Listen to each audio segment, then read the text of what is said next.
Hello, everybody.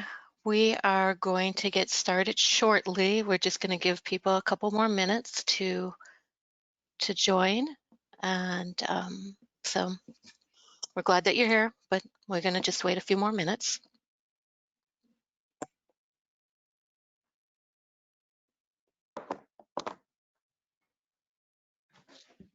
Anybody been getting any snow lately? We haven't, Stowe, Vermont. How much did you get? Depends when you start. I mean, but I think we got 2 inches last night. The skiing was great this weekend. That's cool. We had a little bit of a dusting a couple days ago, but we had something more last week. And where I live, the streets are opened up for it. They're built for trolleys, so there's not much room. There's usually, when snow comes, there's only enough room for like one car to get down the street.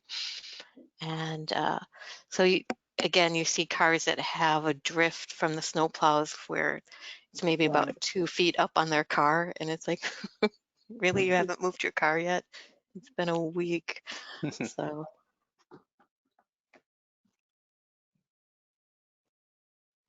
it's nice though. I like looking at fresh snow.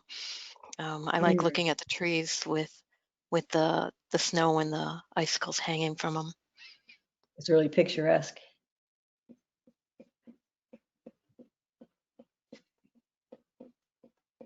So are we live right now? We are live. So, okay, so it is 2 o'clock now, so I think what we're going to do is get started. And I would like to take this opportunity to thank everybody for joining us today for Making Buildings Healthier webinar.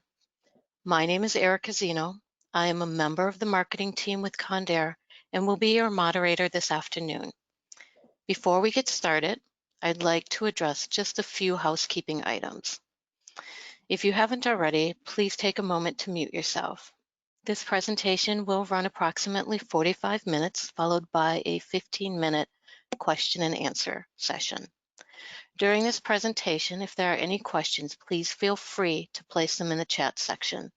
All questions will be addressed during the question and answer session or in a follow-up call or email if we run out of time. A recording of the webinar will be sent to all registrants to review at their convenience. Certificates of attendance will be sent to all participants who have completed this webinar. And again, if you haven't already, please take a moment to mute yourself.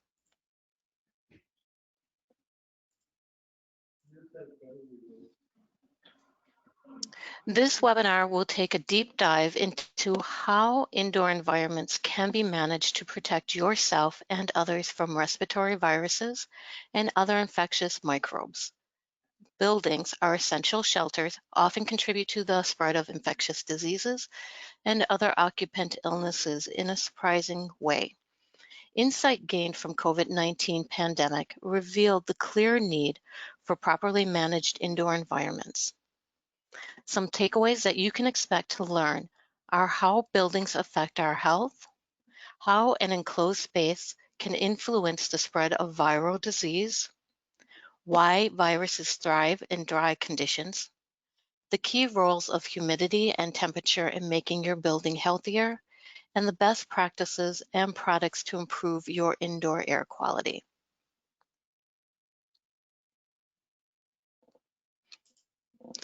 I am really excited to introduce our two distinguished speakers. The first will be Dr. Stephanie Taylor.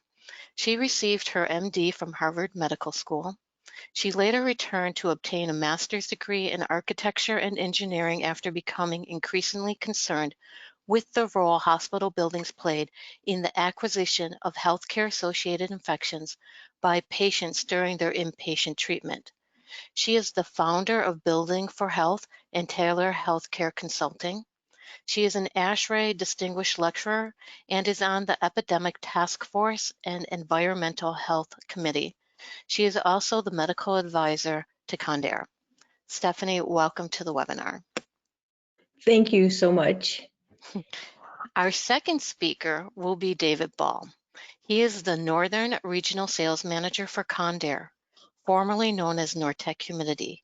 He is based out of Ottawa, Ontario, where our head office and main Condair North American manufacturing facility is located. He has been in the HVAC industry working for Condair for over 15 years, starting in technical services and moving into technical sales. He now works with Condair representatives across Canada, collaborating on humidification and evaporative cooling application design with engineering consultants, owners, operators, and contractors. David, welcome to the webinar. Thank you very much, Erica. Okay, now at this moment, I am going to turn the presentation over to Stephanie.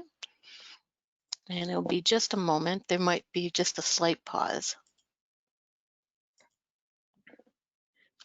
Is that enough of a pause? I think so. Well, hello, everyone. I'm honored to be speaking to you. So I wear several hats. Primarily, my professional life has been involved as being a physician. However, about 2005, I realized that buildings were incredibly important to human health. So like Erica said, I went back to school, got my master's in architecture and engineering, and then worked in that intersection of health and the built environment. And in around 2015, I was very honored to become, in addition to other things, a medical advisor for Condair. So to get started, so my journey to you as building professionals really began when I was in medical school. So like a lot of 20-year-olds, I wanted to have an adventure. So I went to Papua New Guinea and practiced medicine for about 4 months. And while I was there, I was stationed in the Wewak General Hospital, which you can see on the left. Families would stay in the beds and help take care of the patients. You can see the men's tuberculosis ward with open vents. Beds were pretty close together. And in the lower left, you can see me in the operating room, sort of gawking at this patient. The surgical nurse is not wearing gloves. I had flip-flops on my feet. You can see that the surface conditions were not what we were used to in North America. And when I got back home, back into medical school per se, I was talking with my mentor, Dr. Folkman, brilliant, wonderful guy. And Dr. Folkman told me, he said, never, ever underestimate the role of the environment in patient healing.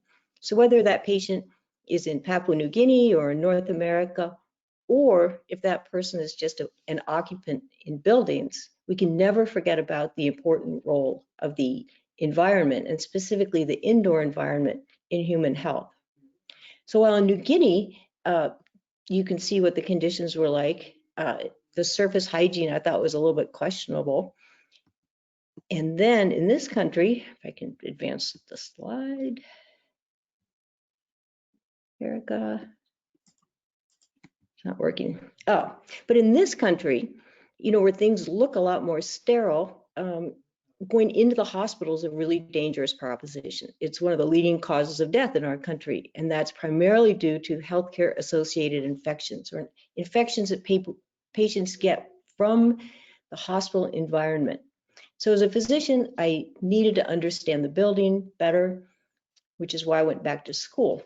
And in fact, it's really kind of confusing because the metrics, the reported metrics on these infections is actually paints a better picture than what really exists. So this is how I got into architecture and engineering. And what we've learned is that the trends that we identified in the hospital setting also exist in all buildings. So the influences in the hospital on patient healing also occur in all of our buildings, on all of us. So let's go back. Close your eyes for a sec. Okay, so let's take a step back in time and get a broad perspective on the human environment. You know, over the centuries, we have changed our living conditions. We've gone from living in shelters where we had lots of communication with outdoor air, soil, plant material, animal material. And gradually, our building materials and technology became more sophisticated. We developed amazing sanitation systems. And really, by the end of the 1800s, most of us lived and worked indoors. And then fast forward to current time, before the pandemic, when we were leaving our homes to go to work, many of us worked in buildings that were sealed. The indoor air was recirculated, filtered. Often windows were not operable. The conditions were warm, dry. I mean, it sounds pretty comfortable. However, unfortunately, we've also seen a rise in many infectious and inflammatory-based diseases, including allergies, autoimmune disorders. And, you know, it goes without saying that right now we're kind of held captive by this SARS-CoV-2 virus. So is there a relationship between how we manage buildings and overall human health? And that's one of the things that we're going to take a look at in the next few minutes. So it's really interesting. If you look at this SARS-CoV-2 virus that's causing COVID-19, it's one of a family of single-stranded RNA viruses. And the reason that's important is that single-stranded RNA viruses mutate incredibly easily and often. They lack the proofreading machinery that like human DNA has. So if there's an error in their replication, a new strain is formed. The other implication of that is that these viruses can actually respond to environmental niches that were previously inhospitable. So we have to be very cognizant of how we manage our indoor environment when it comes to viral, the progression of viral strains. And in fact, oh my gosh, this thing's frustrating. Erica. Okay. Can you advance? Okay. In fact, if you look throughout the history of pandemics that have really pursued the human beings, all of these viruses are in fact single-stranded RNA viruses. And again, the reason that that's interesting and important is really twofold. One, they are all transmitted through the air. And two, they all mutate easily to adapt to new environments, which means we have to pay a lot of attention to how we manage our buildings. Next slide. So before we go any further, I just want to give you a visualization that may look concerning, but I hope not, because what I want you to remember is that most of the organisms, most of the bacteria and viruses that live in buildings with us and live in and on our bodies are good for us. So clearly not all of them, but the vast percentage are.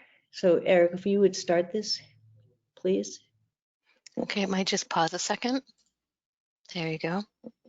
So as I'm talking and everyone's breathing, hopefully, little droplets come out of our airways about 100 microns in diameter, and they carry the particles and the normal organisms in our upper respiratory tract. And you can see as this engineer works away, she's leaving her skin flakes, skin particles, and all of the associated bacteria and viruses that are normal. She leaves them on the paper, on the table surface. You can see particles coming out of her nose. That doesn't mean she's dripping onto the paper. That's just a normal process of breathing. Her gastrointestinal tract is illuminated because we have lots of organisms and particles in our GI tract. But you can also see, in addition to the multitude of particles and organisms, that there's a very clear exchange between surfaces and indoor air. You know, we live in a three-dimensional world, so particles and organisms on a surface get resuspended into the air and resettle depending on how the air is managed. So that's another point that's important to remember as we move forward here. Next one, Erica. Okay, it's coming up in just a second. I don't know how long to wait. It's up. It's up. Okay, so we've learned some really new and interesting facts thanks to the advent of tools that allow us to look more specifically at those organisms. And one thing we've learned is that as human beings, we carry many, many, many bacteria and viruses in and on our bodies. And we've also learned that most of those are good for us. So that's kind of turned on its head the previous paradigm that humans are humans and all microbes are bad. They're all germs. In fact, that's not true. But we do know that clearly some of them are bad or we wouldn't be meeting virtually right now. And in managing our buildings to select for the ones that are good for us, we have to take a look at which indoor components actually support the growth of the good organisms versus the existence of bad ones. Next slide. So this is just to remind you that not all microbes are bad. And it's a much more complicated picture than that, but we don't want to over-sterilize our indoor environment. Next one. So this slide, I think, is incredibly important. As human beings, we shed millions of microbes into buildings every hour. And depending on how our buildings are designed, used, and operated, certain organisms are going to survive indoors and create what's called the building microbiome, and certain ones will not survive indoors. So if you think about the implications of this, the indoor environment has become a very powerful sort of survival of the fittest evolutionary space. So we want to make sure that we're managing our buildings to not to select for the really bad pathogenic microbes. Next one, please. So how can we actually study indoor air components, not just to meet building standards that are often based on energy conservation and other metrics, but how can we actually study the management of buildings to specifically look at occupant health? So to do that, you need to have data on the occupants and data on the building, and then compare those two data groups to see if there are any correlations. So next slide. So the first study that I was involved in that was a very comprehensive study was in 2015, 2014, 2015, in a brand new hospital in the Chicago area. It was LEED Silver, beautiful facility. And the microbiologists were looking at the movement of bacteria and viruses in the building, specifically in patient rooms. So I found out about this study. Oh, and they were also monitoring those conditions that you can see there. So they were looking at microbes in the patient rooms, and they were monitoring very carefully every 5 to 30 minutes, temperature, hand hygiene, pressurization, lighting, CO2, humidity, room traffic, all the things I can't see without my glasses, outdoor air ventilation. So I found out about this, and I said I would like to look at the patient outcomes in those rooms. So we had about 3 million data points from the environment, about 400 patient outcomes over 13 months. So we submitted a vast amount of data to our statistician and asked the question, are there any correlations between patient infections and the patient room environment? They came back to us with the next slide and said, yes, in fact, the most powerful correlation with the increased infection rate is low relative humidity in the patient room. Now, I'd never heard of relative humidity, really. I'd never heard of Condair. I thought humidity, if anything, would just foster growth of junk that you didn't want around you. But in fact, they said, look, this is an independent variable. You can see that the relationship is seasonal. It starts in the wintertime. The red bars show high infections and low relative humidity in the patient rooms. And then as we move through the year, the infection rate comes down and the relative humidity rate rises. I was very skeptical about this result. Again, that's what us physicians do. If we don't expect it, we don't believe it, unfortunately. However, a second statistician confirmed that this was a statistically significant relationship. So in the next slide, you can see this is a second study that's now been going on for about 6 years. This study is in a long-term nursing home. Patients were both elderly and many of them were suffering from Alzheimer's disease. So again, we monitored the indoor conditions, indoor climatic conditions in this facility and correlated those conditions with patient outcomes, which you'll see in the next slide. Once again, you can see on the x-axis here the indoor relative humidity, and on the y-axis you see the average number of infections. And with both bacterial and viral infections, when the relative humidity was less than 40%, the infection rate was high. And especially with GI and respiratory organisms, between 40 and 60%, we had the all-time low number of infections. It was true with skin and eye infections. Urinary tract infections sort of had different correlations with hygiene and mobility. But you can see there's a sweet spot, 40 to 60% indoor relative humidity, where we had the lowest number of bacterial and viral infections. Really remarkable and clear. So those two studies point to a correlation. The next study, so this is a great study done by the Mayo Clinic in northern Minnesota, where they took a preschool and specifically investigated the influence of humidity on influenza A virus. And they took half the school in northern Minnesota in the wintertime, humidified it to 45%, and let the other half of the school do what schools do in the winter, which is bring in outdoor air with a given absolute humidity, you warm it up, and if you don't humidify, the relative humidity drops. So half the school hovered around 20%, the other half was kept at 45%, and there were some really interesting findings. First, in the second column from the left, you can see that in the humidified part of this school, there were fewer particles in the air that were carrying influenza A. That's kind of to be expected. You know, larger hygroscopic particles fall out of the air. But the next column to the right is really surprising. The actual activity or the infectivity of the influenza A virus was diminished at 45% relative humidity. So not only were there fewer particles in the air in the humidified part of the school, but the ones that were there were less infectious, less active. And we still don't really know why that is. We have some theories, but we're not 100% sure. And then finally, and not too surprisingly, the humidified part of the school, there were many fewer children absent from influenza. So this is a great study because it has a control group that is being monitored simultaneous with the study group.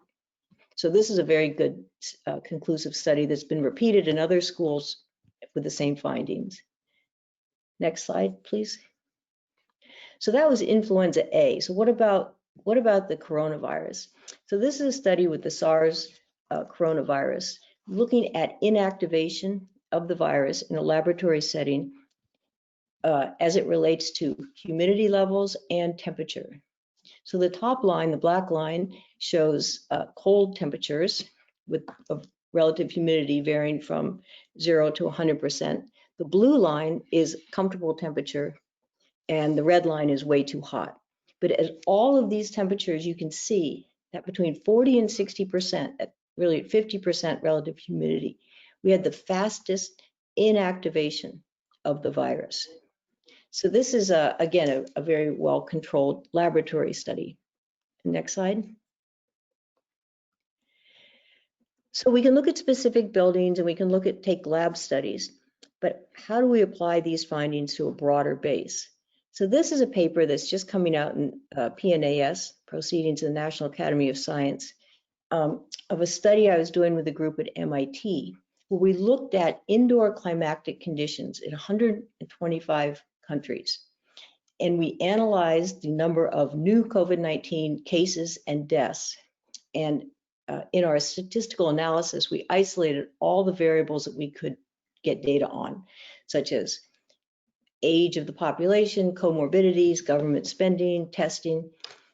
Again, we did a very massive statistical analysis, and the variable that popped out as being incredibly powerful and important is the next slide. The MIT statisticians came back saying the most powerful correlation that they could identify was with relative humidity indoors. And when the indoor humidity, as you can see, with both new cases and new deaths, those metrics were lowest when the indoor relative humidity was as you can see, looks here like 45 to a little bit over 60. But again, moderate indoor humidification decreased new cases and deaths from the coronavirus. Really powerful findings. Next slide, please. So we don't really know why the virus is less active in the mid-range humidity. We can understand why there are fewer particles in the air.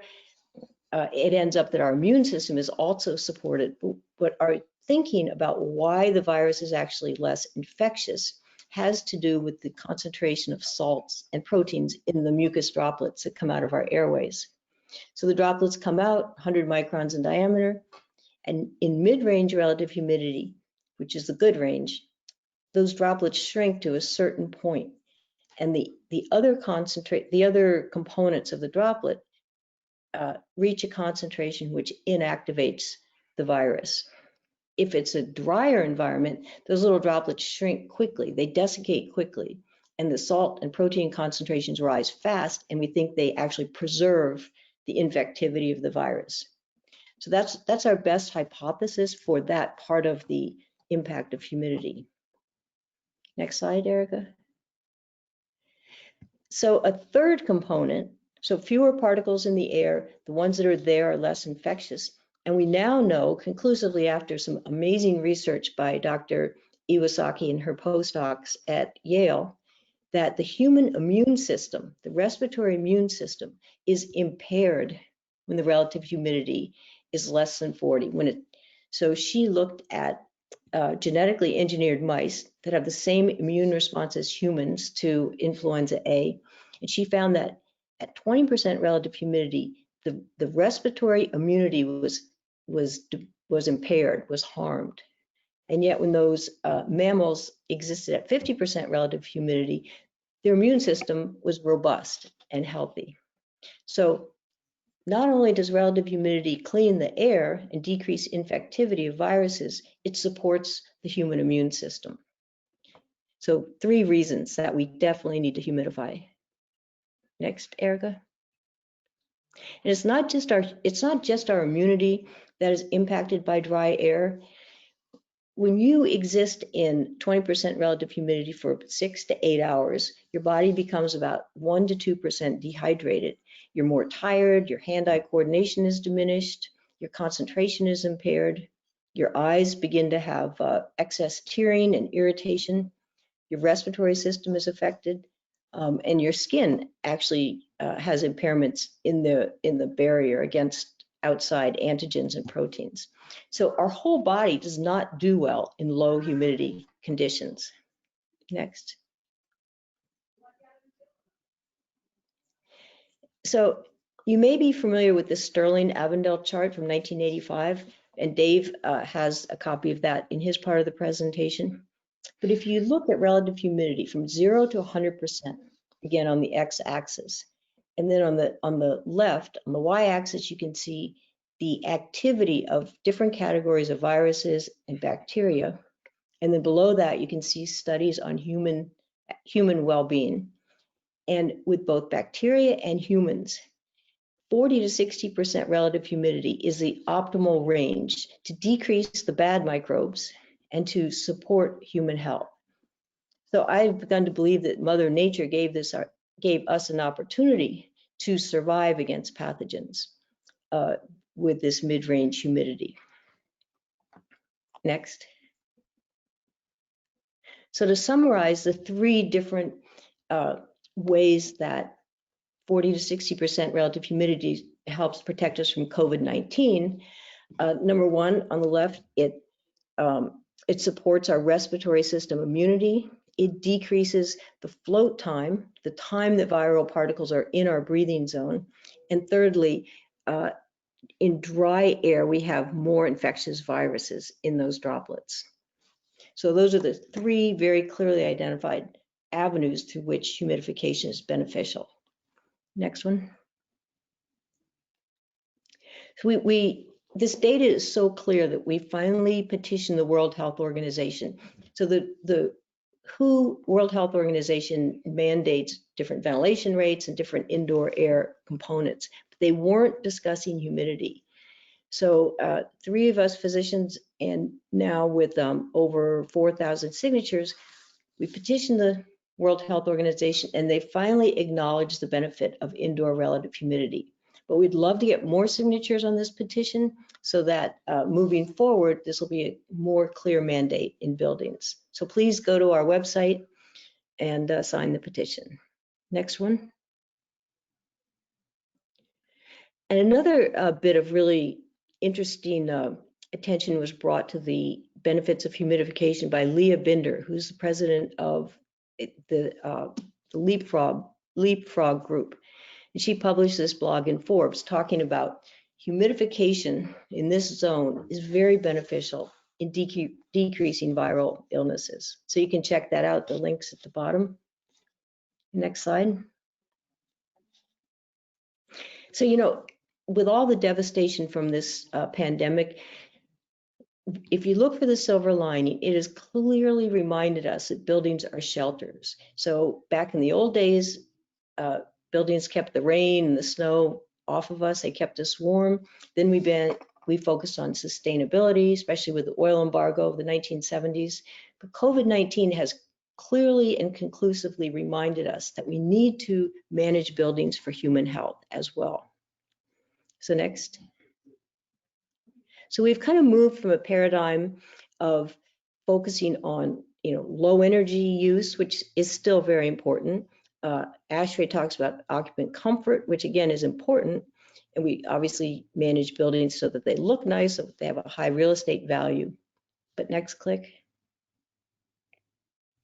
But again, COVID-19 has brought into our view these other metrics that we need to both monitor and manage for the health of the occupants. Next slide. So if we go back again to that very broad perspective on buildings and human health, my firm belief, which is supported by an abundance of data, is that managing buildings for humans is profitable, it's important, and the first step is really to maintain indoor relative humidity 40 to 60%. Next one. And if you're worried like that this is going to be super expensive and you're going to end up consuming lots of carbon-based energy, that's not necessarily true. And Dave is going to tell us how you can humidify different strategies and also show us some strategies that are very sustainable. And if you go to the September ASHRAE journal, you'll see an article that Mike Schofield and Pat Graff and I wrote about low energy use while you protect your indoor environment from infectious disease transmission. So Dave, take it away. Great. Thank you, Stephanie. That was great. Thank you, Erica. Stephanie, always a pleasure. Great information. It's always fantastic to listen to what you have to say. So thanks again. I'm just going to jump into, I know Stephanie talked a lot about making buildings healthier, and we have the handout at the bottom there, and this is kind of what stemmed this webinar. So my job as the Northern Regional Sales Manager will be to try to connect that to Condair. And to do that, let's see if I can get the controls going here. Is that me, Erica?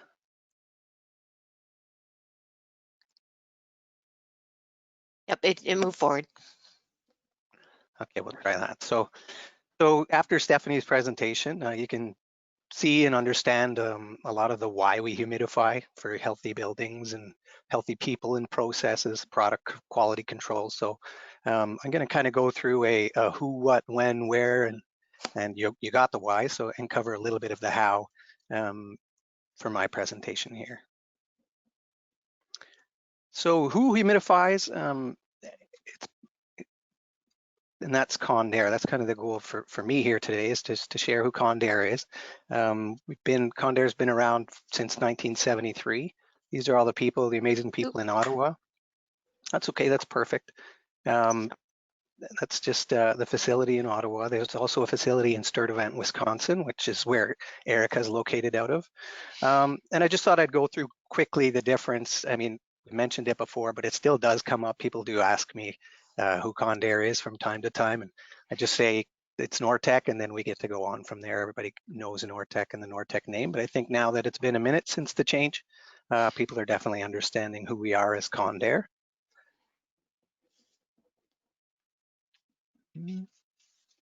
Might need you here, Erica. Okay. There you go. So I'll go through the what here. Next slide, please. And you'll see pretty much a large spread of our product offerings. It's split into two sides. There's a steam side and an atomization side. There's also a new product in there for dehumidification called the DA. The residential products are in there, as well as ultrasonic and the tile evaporative. So I'll run over those quickly today as much as I can. Next, please. And here's just a simpler image of steam versus evaporative for now. Well, you can actually, in our facility in Ottawa, at our factory, we actually name our meeting rooms the isothermal room or the adiabatic room. So for today, we'll start with adiabatic. So if we can go into the adiabatic room virtually, that'd be great. And here you can kind of see the full offering of our adiabatic systems or evaporative systems. And I'll run through as many as I can, maybe not all of them in full details, but just a quick review of those would be great.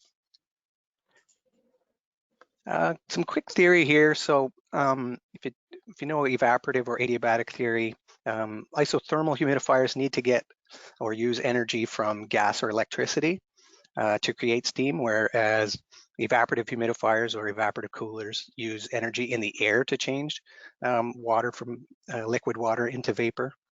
And because of this, using that energy from the air, they leave behind some cooling. So you can actually produce about a 20-degree temperature drop, a 20-degree Fahrenheit temperature drop.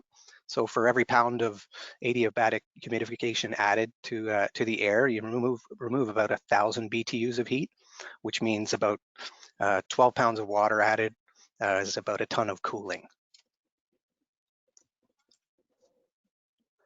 And here I just want to just before I know it's still going to make it sense for most low load or low humidification required applications. It's still going to make sense to use gas or electric, but I just want to show here that it's don't count out adiabatic until you do the math. So in this case, if you're looking on the left, the blue, orange, and red bars are isothermal products. So this is a 500 pound per hour system running in a full humidification season over 2,200 hours per year. And you can see the annual costs for operating them are significantly higher versus the adiabatic systems on the right, being the yellow, purple, and green. So it's not always going to work out, but just keep it in mind always to do the math first before you decide which way to go. The first product I'll go over here is the ME. This is a media evaporative unit. Next, please. This is a flow-through unit. The water's pumped up to the top and it trickles through the media.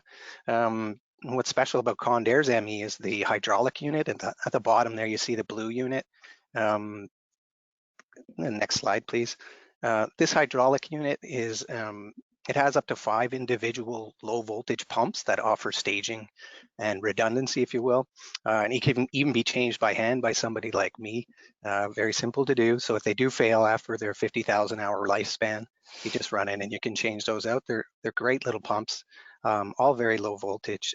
So the very energy efficient systems here are in play. And the next benefit of these are the media cassettes. Perfect timing.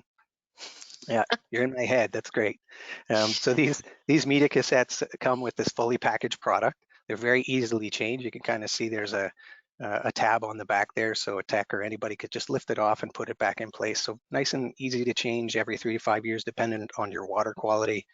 We also have polyester or glass fiber media and take hygiene seriously, of course. So we have silver ions impregnated into the glass fiber and other methods to control water hygiene, including UV lights, either in line or in the tank. Next, please. So that was evaporative. Now we can move on to atomizing or high pressure system. Then Condair calls theirs the HP. There you go. Let's see. I think if you click one more time, you get a little visual here.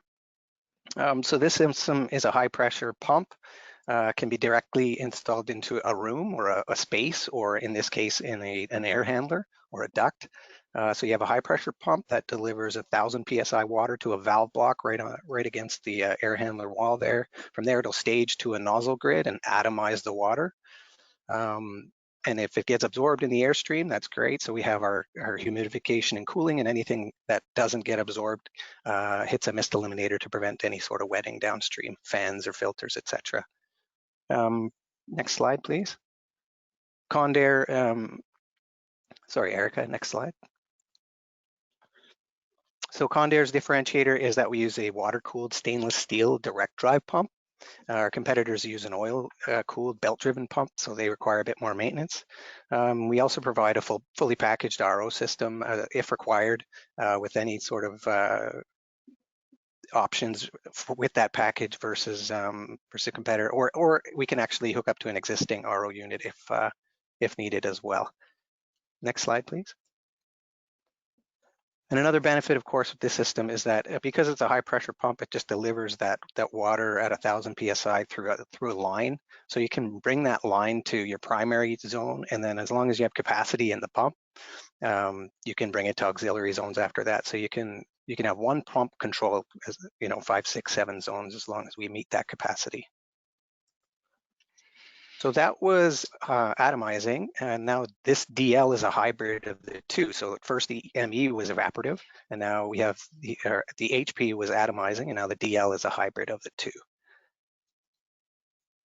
In this image, you'll see air is moving from left to right. You have a low pressure nozzle grid first on the left, and then downstream you have a highly efficient ceramic evaporative media. So this will catch anything that doesn't get absorbed. And again, we'll have the evaporation happen through the ceramic media.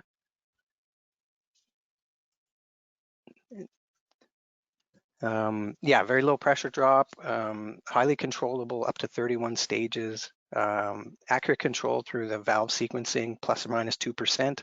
Can do up to 2,200 pounds per hour, so large loads. And one of the biggest benefits of this system is that you can install one of these in a 2-foot section versus, let's say, an HP, which would require a 5-foot section. So this makes it ideal for a retrofit application where space might be limited inside of an air handler unit.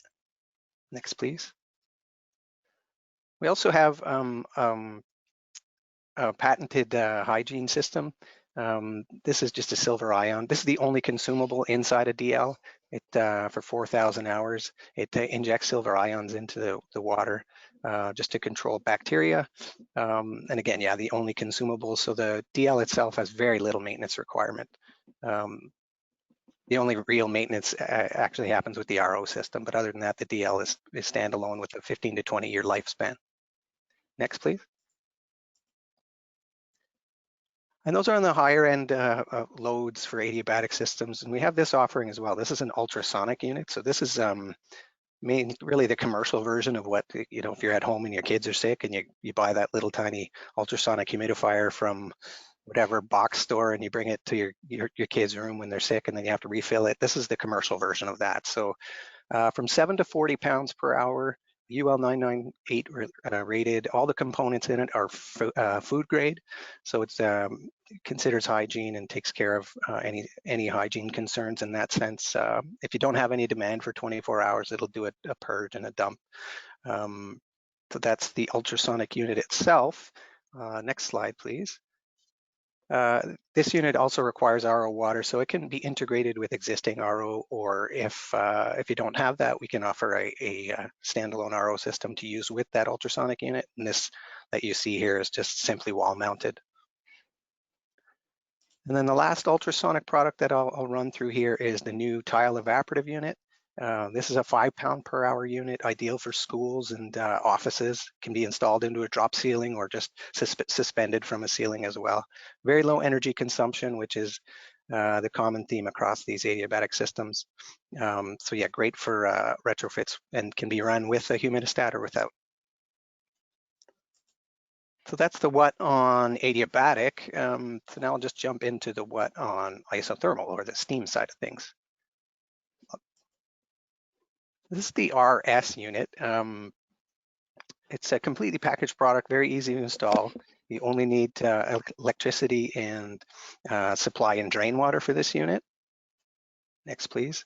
This unit uses an alkali element that dips into the tank and just heats up and boils water from there. Clean steam is produced, clean atmospheric steam, that is.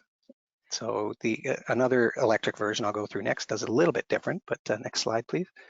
And here you have this scale management tank. So if you do have maintenance staff available or anybody available to go take care of that, they just simply unclick that from the bottom of the tank, and it'll prolong the life of the units and its components because the mineral content will scale up inside the tank. And we use high precision SSR, solid state relays. This allows this unit to get up to speed and react very quickly. So very tight control for plus or minus 1%. So very fast response times. Great for 100% outdoor applications, outdoor air applications, that is. And for really tight critical applications like maybe labs or museums, etc. Each of these RS units comes with a touchscreen programmable integrated controller. They come standard with BAS connectivity right out of the box, and their wraparound cabinetry design allows for zero side clearance because the cabinet can just be pulled right off at the front. So that's the RS. The next version of our electric generator is called the EL, and it's an electrode steam humidifier. Next, please. The EL passes current through the water between electrodes. To do this, it actually needs the water to be conductive, so it needs the mineral content in the water. And that'll eventually mean that your electrodes will get covered in the scale. And after that happens, all you do is simply replace that tank that you see. Not an intense job by any means. I can do it again, so if anybody can swap out a cylinder, they essentially have a brand new unit. Same control system as the RS unit, so standard BAS right outside the box, and again, no side clearance is required. One difference with this unit is that each EL comes OSHPD approved. So that's the electric unit. I'll quickly go through the gas offering. So here we have the industry's first high efficiency condensing gas humidifier. This is the Condair GSCS. It has true condensing efficiencies greater than 90%. So if you're familiar with condensing boilers, it does this by using a secondary heat exchanger to reclaim heat from around the exhaust, which means contractors can now install low temperature rated CPVC venting instead of expensive B-style venting. So it's more economical, easier to install. Contractors prefer it for sure, and it takes up less space. I actually think it looks better too, but we also have a low NOx model as well, and it comes with the same integrated controller for BAS connectivity. So that was all the humidification side of things. I just wanted to touch quickly on another offering we have here. This is dehumidification. So this is a new offering that we have, which is, it can be used in almost the same type of applications as humidification, but it's common in breweries, pumping stations, ice rinks, cold and food storage applications. So they have a rotor, 2 push fans, we use push fans anyway, and a heat source to regenerate that rotor wheel, typically electric heat. So here process air enters the rotor, and then the water molecules are adsorbed in the desiccant silica that's on those rotors. And the rotor is then regenerated by another heated air stream. So the moisture leaves the rotor as warm, wet air. And our next, there we go. So the next one here is, so that's really the what, and now it's the when. So in order to go through that, I think it's next slide. Yeah, please. Here we go. So this is what Stephanie was talking about. So I have the Stirling chart in here as well, but this is the version from 1985, which I think is a little boring. So next slide, please. You just saw this one, but it's Stephanie's, and I think it's easier, better on the eyes to use this one. It's got more color and it includes graphics for humans, which I think is important because all too often we forget about the people factor versus, you know, over procedures and ROI calculations and energy and those kind of things. But people are important, and you can see that little human in there at the bottom there, in between the range of 40 to 60% is happy. And I like that she added employee productivity, sleep quality, and some adult and elderly inpatient ranges. And I like that she thought about the kids too. So well done. So the next one is where, and here's I can't list them all, but it's really nearly everywhere, right? There's so many applications for humidification and dehumidification for that matter. I can't list them all, but here's a list of some of the common ones that we see. So you got printing, manufacturing, paint booths, pharma, R&D offices, agriculture, etc. But the next slide kind of shows some of the big ticket or big companies that we've worked with over the years.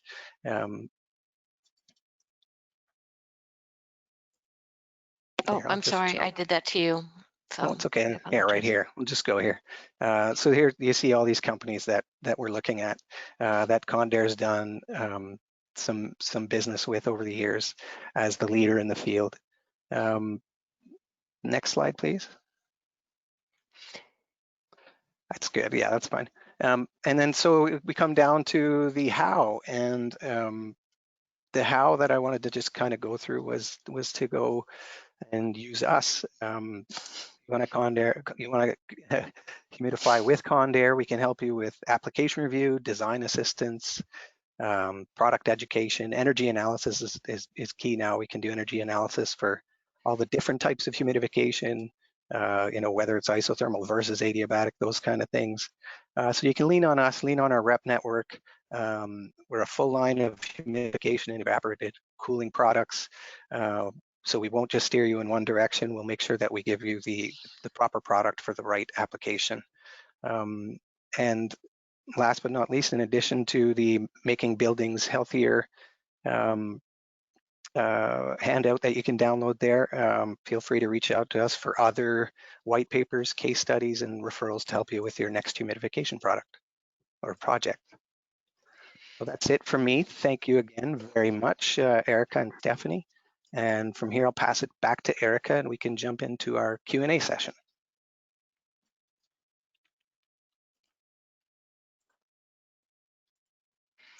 Okay, so let me go ahead and see what questions that we might have available for us. And in case if you need it, there is some contact information available in case if you think of any questions after the webinar. But it does look like I have a few here. So I'm going to start with you, Stephanie. Do engineers really need to learn the basics of microbiology? Well, most engineers probably already know the basics, but they don't understand that water is not only associated with scary things like Legionella, but that water vapor is key for both human health and for healthy microbes in a building. So yes, you do need to learn about microbiology, and you'll be pleasantly surprised to learn that most microbes are good for you, but we need to manage our buildings to select for those. So short answer is yes. Okay. Dave, I have one here for you. With so many humidifier technologies available, how do you know which one is right to use? I guess you reach out to us. You have to ask, us or your rep. I mean, there's it depends on the application, of course. If you have a low load application, a higher load application, the energy and the return on investment will be different. So we could end up using, either a steam or a water system, an evaporative system. So over time you'll learn, but in the beginning, feel free to reach out to Condair and our rep network, and we'll help you out. Okay, this one looks like it could go to Stephanie or to David.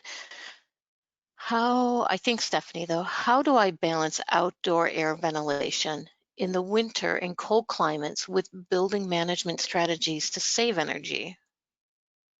Oh my gosh, that is $1 million question, and one that we've seen recommendations going back and forth with. So in the winter, when it's very cold out, if you can use outdoor air ventilation to some extent, that's great. You may and probably will need to recirculate your indoor air and treat it with humidification, filtration. But the bottom line is, no matter what you do in your building, do not sacrifice indoor humidification. So yes, use outdoor ventilation for dilution effects, but don't sacrifice the benefits of indoor humidification. And Dave, you might have some thoughts about that answer as well. Well, I loved your answer. Yeah, don't sacrifice humidification, but that's easy for me to say. But after hearing what you say and the importance of it, I mean, I know that. So, maybe the question comes to simple things. I often hear people think about, in cold climates, they're just worried about condensation. Maybe it's not a commercial building, but a residential building. But there's methods to take care of that or control it with outdoor air temperature sensors. So yeah, maybe you actually won't hit your optimal range of 40%, but you'll get it to the highest range that you possibly can without, maybe condensing on your windows or those type of things. Yeah.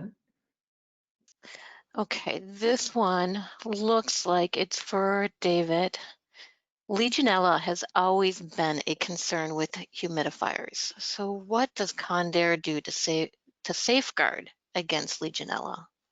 Sure. Well, so many things. One example is, well, any system that, especially the adiabatic systems, any system that's using water, we definitely think of that. The ME, for example, the blue hydraulic unit, which is one of the differentiators that we have, that is actually made with silver ions in the plastic. So that doesn't kill bacteria, so to speak, but it does prevent the growth of it if it did exist. So that's one example. And then we use UV lighting either inline or in a tank, and food grade products, all of these things. So anytime that that water is going to be in play, yes, we put a number of safeties in place. So, and then some other systems are just, even with the steam systems, we'll do automatic flushing, or if there's no signal for 24 hours, a tank will drain. So there's never any stagnant water anywhere. So we've definitely thought of all of those things. So can I chime in here for a second? Oh yeah, sure.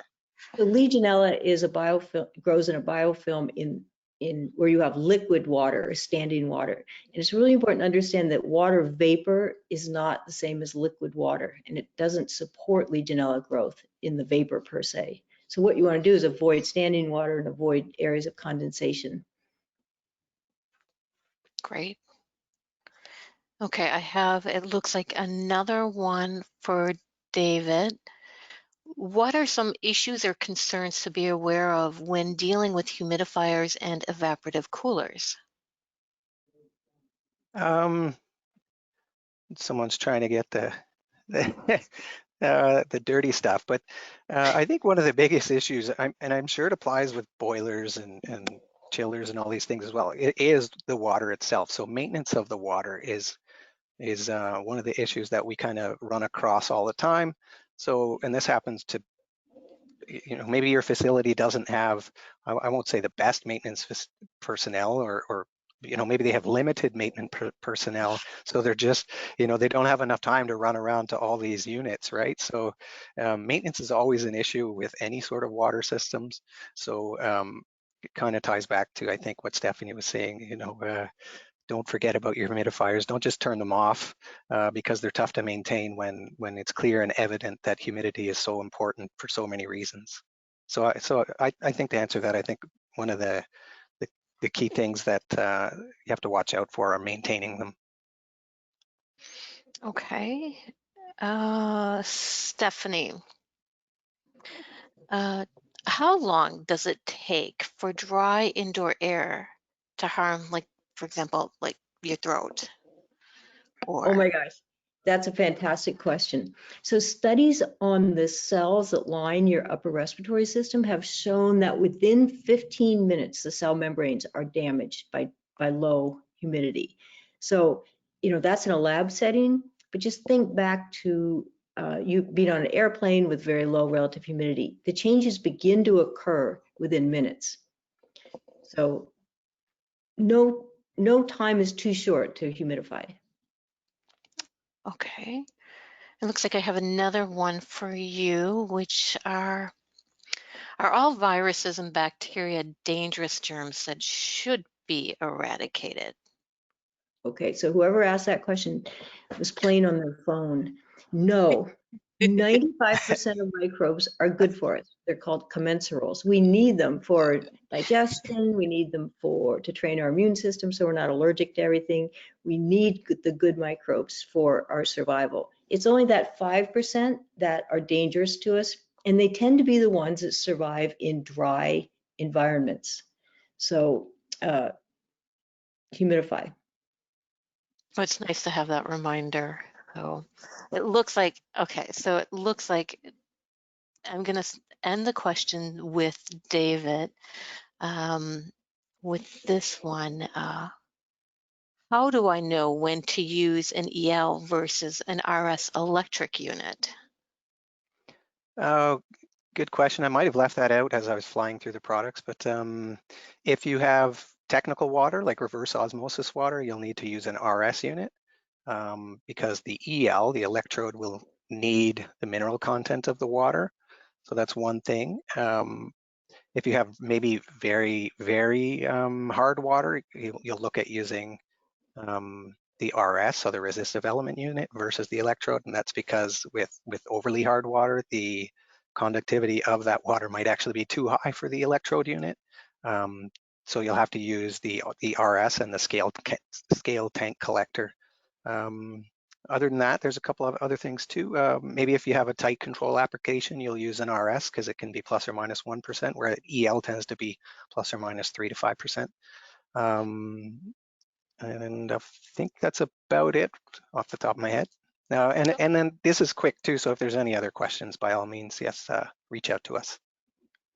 Okay, so I will leave this contact information up, but before we wrap things up, I wanted to make a few last minute announcements. So don't worry, I'm going to switch the slide here, but we're going to come back to it. So just as a reminder, we have a white paper for everybody available. It is free. That can be scanned here by scanning the QR code. It can also be downloaded from our website, www.condair.com, and it's a great resource summarizing the latest findings, addressing factors that will protect you and your building against infectious diseases. Also, for everybody who attended, we will have 10 lucky winners from our audience. So you have this opportunity to win a free mini hygrometer. It's about 2 inches in height, and you can put it on a shelf, you can put it on your desk, and this little device helps you keep track of temperature and RH in your immediate surrounding area. So good luck to attendees on that. And lastly, I wanted to remind people to not to forget to check out www.40to60rh.com. So whether you're thinking about signing the petition or simply want to learn more, there's a wealth of information on this website to keep you abreast of what is going on since this petition has started.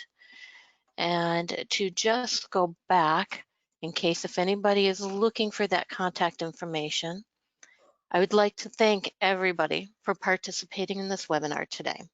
If you have any questions that have not been addressed here during this session, please do not hesitate to reach out to us for more information at na.info@condair.com or toll free at 866-667-8321. I'll leave this contact information up just a moment longer, but this information will also be provided to everybody in a follow-up email. So thank you again for your attendance. And thank you, David, and thank you, Stephanie, for your presentations. Thank you. Yes. Thanks, Dave. everyone. Too, guys. Yep. Take care. Humidify. Take care, everyone. Thank you.